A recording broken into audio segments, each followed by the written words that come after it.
Laura Verdier, ce qu'on vient d'entendre, ce sont de belles paroles. Est-ce que vous pensez que ce sommet qui se tient à nouveau à Paris peut se traduire concrètement en actes? Je pense qu'il faut un message politique fort. Et c'est le cas aujourd'hui. La France doit prendre le leadership sur ce sujet, c'est important, c'est nécessaire. Après, il faut des acteurs économiques pour mettre en œuvre, et même des personnes lambda comme vous et moi. Alors quand des grandes entreprises publient des déclarations action climat ambitieuses, typiquement, on a le sentiment d'avoir un effet d'annonce qui n'est pas toujours suivi d'effets concrets. Est-ce que c'est ça qui se passe? Alors, il se passe de tout.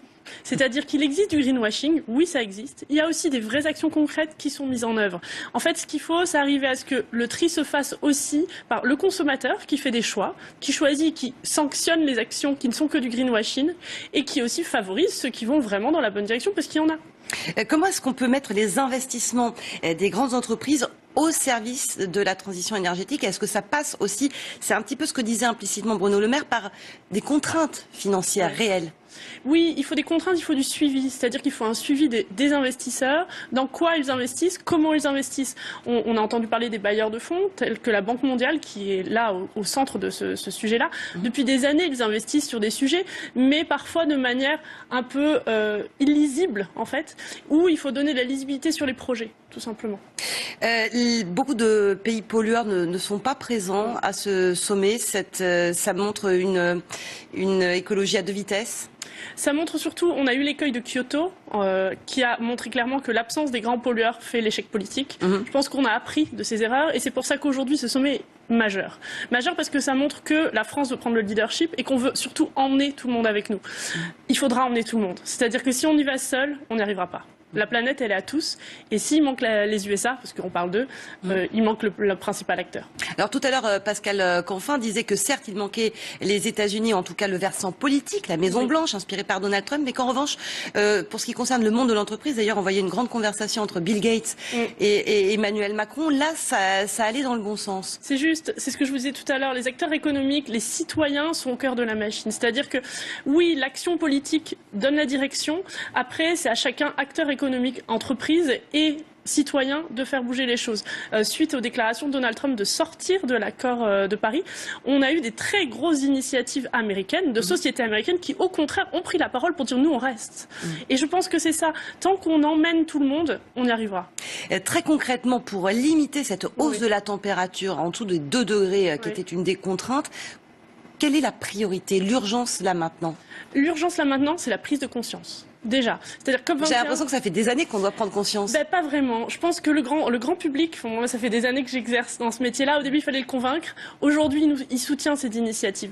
Donc maintenant, cette prise de conscience, il faut qu'elle soit dans le quotidien et pas dans l'attente d'un politique. C'est pour ça que pour moi, le quotidien d'une entreprise, c'est de se dire aujourd'hui qu'est-ce que je fais? Eh ben, j'ai des énergies renouvelables dans mon mix énergétique. Le quotidien d'un citoyen, c'est j'achète responsable et local par exemple. Chacun, à sa manière, dans toutes les sphères, peut faire évoluer les choses. Tous responsables et donc tous citoyens. C'est en gros le message. Chauffement climatique, on en continue d'en parler avec vous, Laura Verdier. Je rappelle que vous êtes ingénieur, conseil indépendant en environnement pour le sommet du climat. Et vous me disiez ce qu'il est important de comprendre, c'est que cette lutte contre le réchauffement climatique, elle concerne tout le monde et elle peut venir de chaque citoyen, ne pas forcément dépendre des gouvernements. Oui, en fait les gouvernements impulsent, c'est-à-dire qu'ils doivent inciter et contraindre. Par contre, chaque citoyen, chaque entreprise a la charge de mettre en œuvre à sa manière, à son niveau, quelque chose. Si je prends l'exemple, par exemple, des entreprises, bien sûr, on pense tout de suite au MEDEF, aux 60 entreprises qui sont réunies hier, mais il y a aussi des PME, par exemple, les acteurs de la tech à la station F se sont réunis hier aussi pour montrer qu'il y avait de l'innovation sur ces sujets-là. Donc ça, c'est vraiment le côté entreprise. Côté personne, chacun peut simplement acheter local. C'est par définition, moins impactant d'un point de vue climatique qu'autre chose.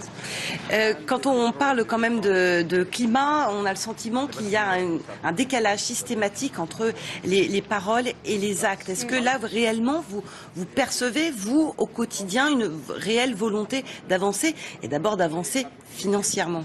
Oui, comme je vous le disais tout à l'heure, parce qu'on a une volonté de chaque citoyen maintenant de s'engager sur ces thématiques-là. Avant, c'était des thématiques où il y avait encore beaucoup de scepticisme. Il a fallu convaincre du changement climatique. Aujourd'hui, il n'y a plus à convaincre, il y a à agir et tout le monde l'attend. C'est pour ça que je dis souvent, il faut commencer par regarder chez soi, dans son propre jardin, comment on peut faire. Et en fait, le français est quand même un pays riche. Le français est quelqu'un de puissant dans ses actes quotidiens et peut énormément changer de choses. Donald Trump, lui, n'est pas convaincu du réchauffement climatique. Pour autant, ça ne change pas la volonté d'une partie de l'économie américaine d'investir dans la transition écologique. Est-ce que c'est le cas d'autres pays qui restent climato-sceptiques? Oui, on a vu que tous les pays, par exemple si on prend la Chine qui n'est plus climato-sceptique, s'est bien rendu compte de... Mais qui reste un grand pollueur malgré tout. Et qui reste un des plus grands pollueurs malgré tout, s'est bien rendu compte de l'impact pour lui de faire évoluer les pratiques environnementales pour des raisons interne, de sécurité interne, mais aussi pour des raisons purement business. C'est-à-dire qu'aujourd'hui, il n'est pas rentable d'être pollueur. Tout simplement, ce qu'on pensait rentable autrefois n'est plus aujourd'hui. Une société n'a plus le droit de polluer. Alors, se le permet encore de moins en moins, mais n'a plus le droit tout simplement parce que justement, chaque citoyen est de plus en plus en demande et en attente. Et donc va sanctionner une entreprise qui n'ira pas dans cette direction-là. Malgré tout, il reste quand même des pollueurs, il reste de la pollution. Est-ce que les contraintes sont suffisantes? Alors justement, c'est là où j'attends moi beaucoup les politiques pour justement mettre des contraintes légales. Vous attendez là concrètement Loïc Signor nous disait il y aura peut-être des annonces de mesures concrètes. Oui. Est-ce que ça fait partie des choses que vous attendez? Oui, c'est une nécessité. Sans contrainte légale, on ne fait rien. Mais c'est pas uniquement ça qui est un moteur. C'est-à-dire que c'est un couple. C'est le couple légal, politique et le couple des personnes d'action qui peuvent mettre en œuvre des choses. Et c'est ces deux choses ensemble qui feront l'action. La politique ne peut qu'impulser, entre guillemets. Et c'est déjà énorme. Le niveau bas carbone, c'est quelque chose vers quoi l'on tend réellement là? Il y a beaucoup d'innovations à faire encore. C'est-à-dire qu'il y a encore quand même beaucoup de recherche et développement. C'est pour ça qu'il y a des chercheurs qui sont aussi intégrés dans ces discussions-là pour faire avancer. Si je prends un exemple très concret, le solaire, on est en retard sur le solaire en France, c'est une certitude. Pour autant, pour avancer, oui, il faut de la volonté politique, mais il faut aussi trouver des batteries pour arriver à stocker l'énergie solaire. Donc, c'est deux choses différentes et les deux sont nécessaires en même temps.